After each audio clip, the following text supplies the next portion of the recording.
Hello guys, welcome to the second part of this series. तो हमने पिछले part में देखा कि जीरो पायरेट्स के साथ वॉर को रोकने के लिए कुछ नेगोशिएशंस करने के लिए जाता है, बट नेगोशिएशंस सही तरीके से नहीं जाती और उसके कारण पायरेट्स और अकाबाने फैमिली में एक बहुत बड़ी वॉर स्टार्ट हो जाती है। सो बिना किसी टाइम को वेस्ट किए हुए हम आज के पार्ट को शुरू करते हैं। तो जीरो, ए और इची फाइनली घर वापस आते हैं और ए कहता है कि हमें घर के आसपास एक मैजिकल बैरियर बनाना चाहिए जो कि पायरेट्स के बैटलशिप्स को थोड़ी देर और रोकने का काम करेगा। और बिना किसी टाइम को वेस्ट किए हुए ए और इची जंगल की ओर चल पड़ते हैं अपने साथ एक मैजिक एम्पलीफायर को लेकर, जिसकी मदद से वो बैरियर बनाने वाले होते हैं। तो चलते चलते ए कहता है बहुत देर बाद गेम में कुछ बड़ा इवेंट आया है, लेकिन इची को उसके कहने का तरीका कुछ अच्छा नहीं लगता और उसे पूछता है कि क्या ये सब तुम्हारे लिए बस एक गेम है,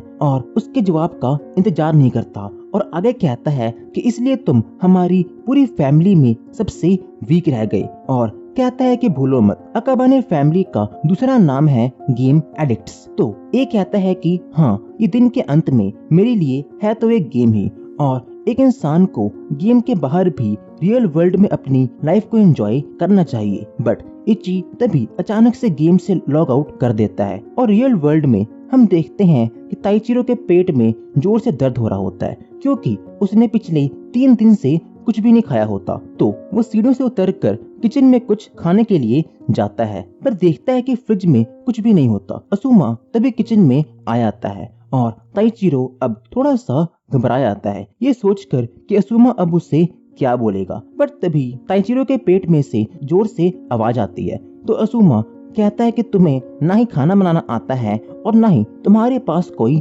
जॉब है। तो असुमा उसे बिना कुछ पूछे एक पैन उठाता है और उसका फेवरेट ऑमलेट बनाना स्टार्ट कर देता है और बनाते बनाते पूछता है कि तुम्हें खाने में और क्या अच्छा लगता है। और जैसे ताइचिरो जवाब देने वाला होता है, असुमा गैस को बंद कर देता है और उसे खाना निकाल कर देता है। तब ताइचिरो को खाना खाने में शर्म आ रही होती है, बट वो जैसे तैसे उसे टेस्ट करता है और कहता है कि खाना टेस्टी है। फिर से उसका छोटा भाई असुमा उसे एक रियल जॉब ढूंढने के लिए कहता है और तभी असुमा बोलता है कि मैं एक इंसान को जानता हूँ जो तुम्हें जॉब दे सकता है, और उसका नाम बताता है आया। बट जैसे ही ताइचिरो ये नाम सुनता है, उसके पुरानी सैड मेमोरीज फिर से याद आ जाती है और उसे लगता है कि असुमा उसका मजाक उड़ा रहा है। पर असुमा को पता लग जाता है उसने अब लिमिट क्रॉस कर दी है, तो वो उसे सॉरी बोलता है और ताइचिरो फिर से गेम को ज्वाइन करता है और देखता है कि ए उसका इंतजार कर रहा होता है। तब दोनों जोर जोर से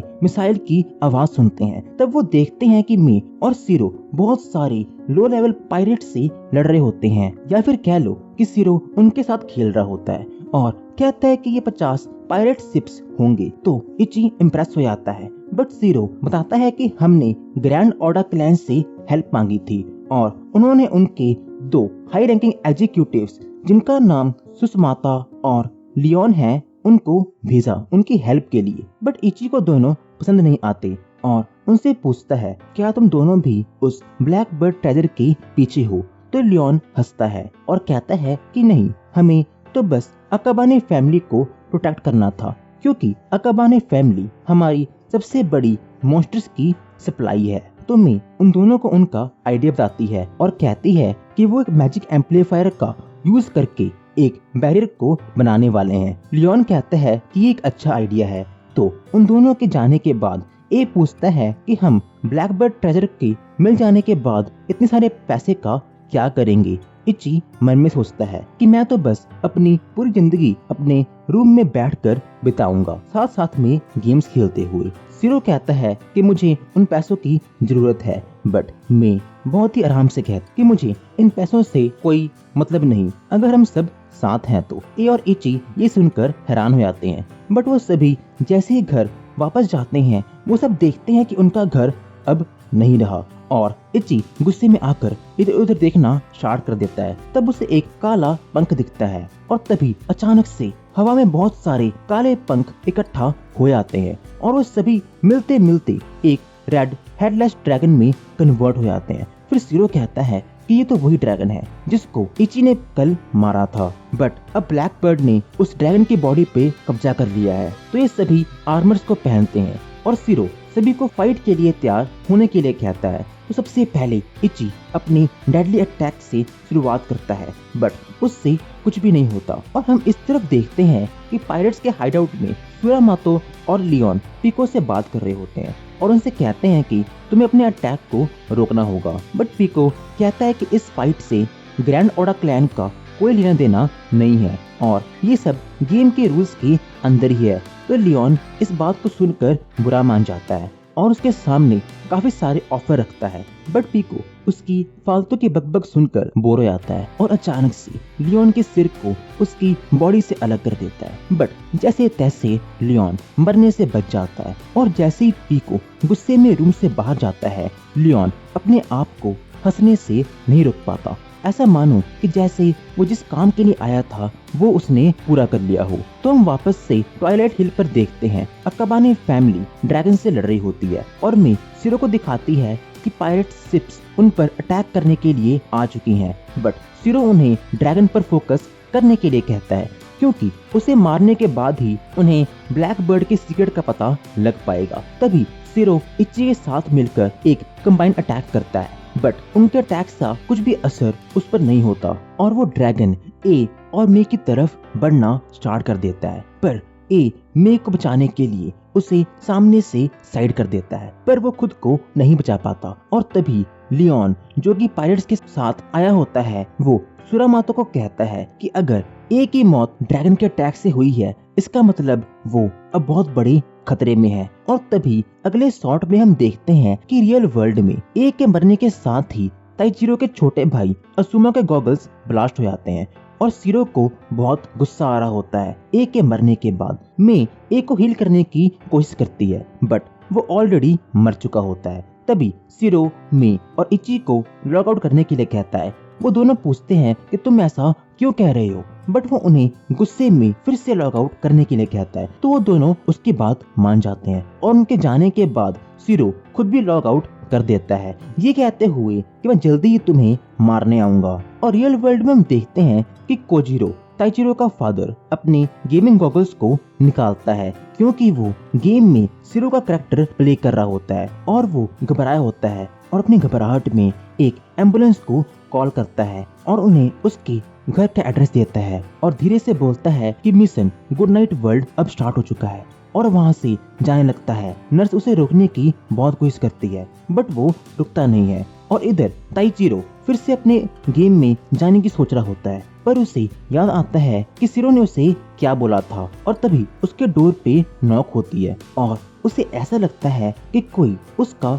नाम ले रहा है, बट आवाज बहुत ही धीमी होती है। तो ताइचिरो ज्यादा नहीं सोचता, पर थोड़ी देर के बाद उसे याद आता है कि उसने अपने छोटे भाई को बहुत देर से नहीं देखा है। तो एक अजीब से डर के साथ वो गेट को खोलता है और वो देखता है असुमा को, जो कि वहाँ पर एक बहुत ही कमजोर हालत में बैठा होता है। तो उसके पास जाता है और पहले तो वो सोचता है कि वो कोई मजाक कर रहा है, बट असुमा कहता है कि मेरी लेफ्ट साइड में बहुत ज्यादा दर्द हो रहा है। तब ताइचिरो सीरियस होता है और देखता है कि असुमा के कंप्यूटर स्क्रीन पे भी सेम गेम चल रही होती है और असुमा ए के कैरेक्टर के साथ खेल रहा होता है। बट ताइचिरो अभी इसके बारे में ज्यादा नहीं सोचता और फटाफट एक एम्बुलेंस को बुलाता है और उनके साथ मिलकर असुमा को नीचे लेकर जाता है और वो सभी हॉस्पिटल में पहुंचते हैं। डॉक्टर कहता है कि असुमा ठीक है, बस उसे कुछ माइनर शॉक लगे हैं। तो असुमा बेहोशी की हालत में ताइचिरो का नाम लेता है और ये सुनकर ताइचिरो बहुत ज्यादा इमोशनल हो जाता है और उसे अपनी छोटी बहन आया की याद आती है और ताइचिरो कहता है कि वो अपने एक और फैमिली मेंबर को नहीं खो सकता और वो अचानक से पूछता है क्या तुम भी प्लैनेट गेम को खेलते हो। तो असुमा पहले तो मना कर देता है, बट ज्यादा पूछने पे वो कहता है कि वो बस एक फ्रेंड के लिए खेल रहा है, बट वो सीधा नहीं बोल पाता कि वो फ्रेंड और कोई नहीं बल्कि ताइचिरो ही है। तब ताइचिरो रूम से बाहर आता है और उसके दिमाग में अभी ये चल रहा होता है कि कहीं इस इंसिडेंट के बाद उसकी गेम की फैमिली टूट ना जाए। तब वो घर वापस आता है और गेम में लॉगिन करने की कोशिश करता है, बट वो इस वक्त अपने गेम को लॉगिन नहीं कर पाता और सोचता है कि किसी ने उसके अकाउंट को हैक कर लिया है। तो उसे उसके बचपन के दिनों की याद आती है जब उसके फादर उसे कोडिंग सिखाया करते थे, जिसमें उन्होंने उसे बताया था कि एक कोडर अपनी जर्नी में सबसे पहले हेलो वर्ल्ड लिखना सीखता है। और उसे इस मेमोरी के साथ साथ कुछ बुरी यादें भी याद आ जाती हैं। कैसे आया उसके छोटी बहन के हाथ से एक छोटी सी कप का गिरना उसकी मौत का कारण बन गया था। और हम देखते हैं कि ताइचिरो की मॉम आया की डेथ के बाद एकदम पागल सी हो गई थी और वो अक्सर आया से बातें करती थी। अब उसकी मॉम एक ज़ॉम्बी की तरह चलती थी उनकी कमजोरी के कारण।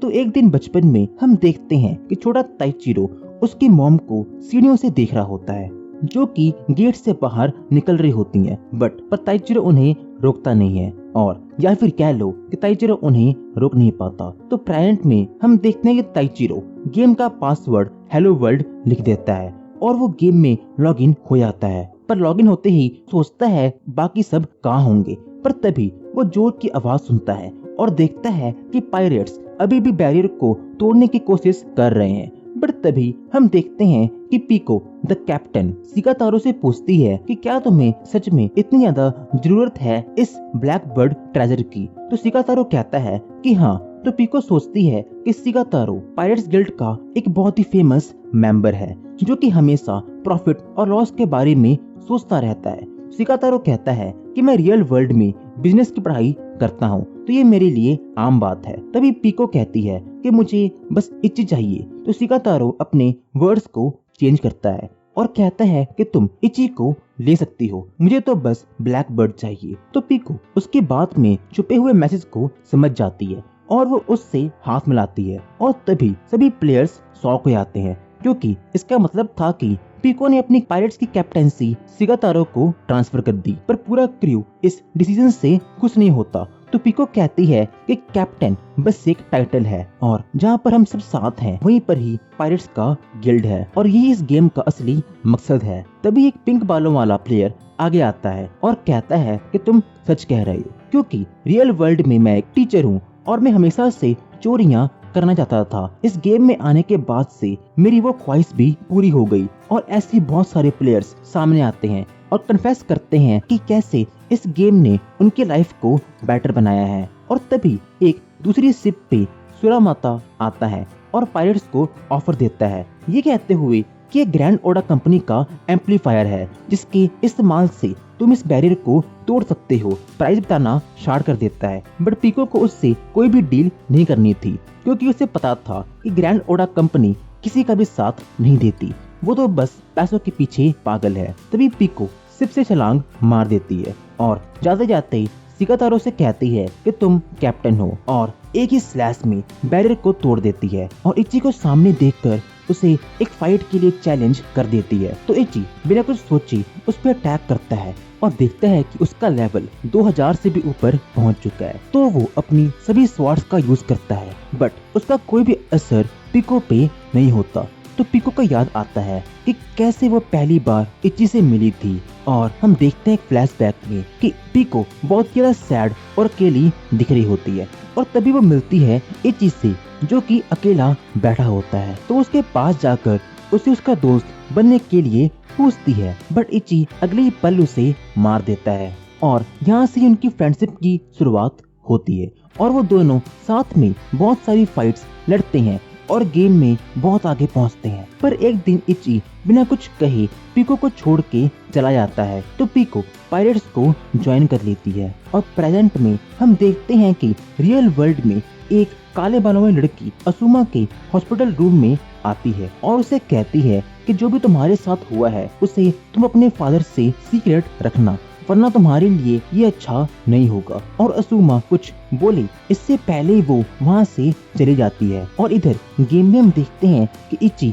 पीको को हरा देता है और उसे अपनी पार्टी को ज्वाइन करने की इन्विटेशन देता है। बट पीको कहती है मैं ऐसे पायरेट्स को नहीं छोड़ सकती क्योंकि बुरे वक्त में उन्होंने मेरी बहुत हेल्प की है। तो इच्ची कहता है कि पूरा इंटरनेट पायरेट्स को हेट करता है और पीको जवाब देती है कि एक लीडर का काम यही होता है कि वो पूरे ग्रुप की सारी रिस्पॉन्सिबिलिटीज और ब्लेम्स का बोझ उठाए। तो इच्ची को फिर से अपना पास्ट याद आ जाता है और हमें पता लगता है रियल रीजन कि क्यों इची ने पिको को बिना कुछ कहे छोड़ दिया था। तो हम देखते हैं कि इची जितना टाइम पिको के साथ स्पेंड कर रहा था उसे उतनी अपनी छोटी बहन आया की याद आ रही होती है, इसलिए वो पिको को हमेशा के लिए छोड़ के चला जाता है। और पिको हमेशा से इची से रियल वर्ल्ड में मिलना चाहती थी, बट इची को डर था कि पिको अगर उसे रियल वर्ल्ड में मिलेगी तो वो उसके बारे में क्या सोचेगी। और इधर शिगातारो फाइनली अपने निकाब को हटाता है और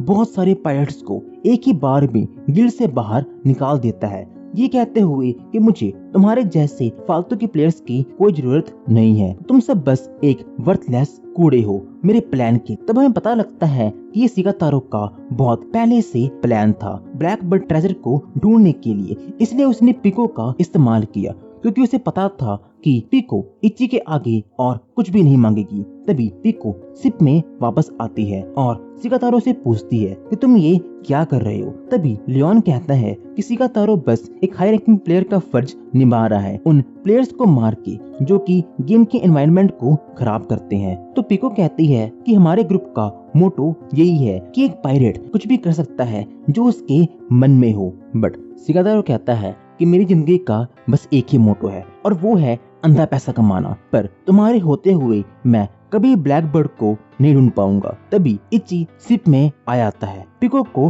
फॉलो करते करते और सभी को बताता है कि कैसे इस गेम ने उसके लाइफ को चेंज कर दिया, वरना इस दुनिया में नहीं होता। बट शिगातारो पैसों के लालच में अब कुछ भी सुनने के लिए तैयार नहीं होता और अगले ही पल एक अटैक में इची पूरे शिप को तबाह कर देता है और सोचता है कि मैं पिको को यहाँ पर अकेला नहीं छोड़ सकता। तो वो पिको से कहता है कि मैं तुम्हारे ऑफर को मानने के लिए तैयार हूँ और मैं पायरेट्स को ज्वाइन कर लूंगा। बट पिको कहती है कि तुम्हें हमारा लीडर बनना पड़ेगा। तो इची भी अपनी कुछ कंडीशन रखता है और वो कहता है कि वो अकाबाने फैमिली को नहीं छोड़ेगा और साथ साथ में पायरेट्स को भी उसकी सभी बातें माननी पड़ेगी। तो पिको ये देखकर कि इची ने पायरेट्स गिल्ड को ज्वाइन कर लिया है बहुत ज्यादा खुश होती है और कहती है कि ये कुछ मेरे पुराने लॉयल मेंबर्स हैं जिनको शिगातारो ने अपने गिल्ड से निकाल दिया, तो ये भी हमें ज्वाइन कर सकते हैं। बट इची अभी भी पायरेट्स पे भरोसा नहीं करता था, बट पिको कहती है कि मैं इन सब की गारंटी ले सकती हूँ। तो इची मान जाता है और तभी हम देखते हैं कि सुरा माता शिगातारो को हील करने लगता है। बट शिगातारो कहता है कि हमें पहले इस शिप को बचाना होगा क्योंकि इसके बिना हमारे पास और कोई भी घर नहीं है और इसके बिना हमारे बहुत सारे वेपन्स भी काम नहीं करेंगे। तो लियोन एक बहुत ही ताकतवर ग्रेविटेशनल मैजिक का यूज करके पूरी शिप को जोड़ देता है टेम्पोरली से ही और तभी इची के ग्रुप पे एक बहुत ही तेज स्ट्रॉन्ग लाइट चमकती है। मिगातो इची का नया गिल्ड मेंबर कहता है कि ये पायरेट का एक बहुत ताकतवर वेपन है जिसे गेम में लोग पॉपुलरली पायरेट सेंचुरियन के नाम से जानते हैं और इसे सिर्फ पायरेट्स का लीडर ही चला सकता है। तो क्या इची इस नए मेगा वेपन को हरा पाएगा और वो लड़की जो कि असुमा के पास आई थी वो असलियत में कौन है? इनका राज खुलेगा अगले पार्ट में। तब तक के लिए thank you guys for watching and see you soon.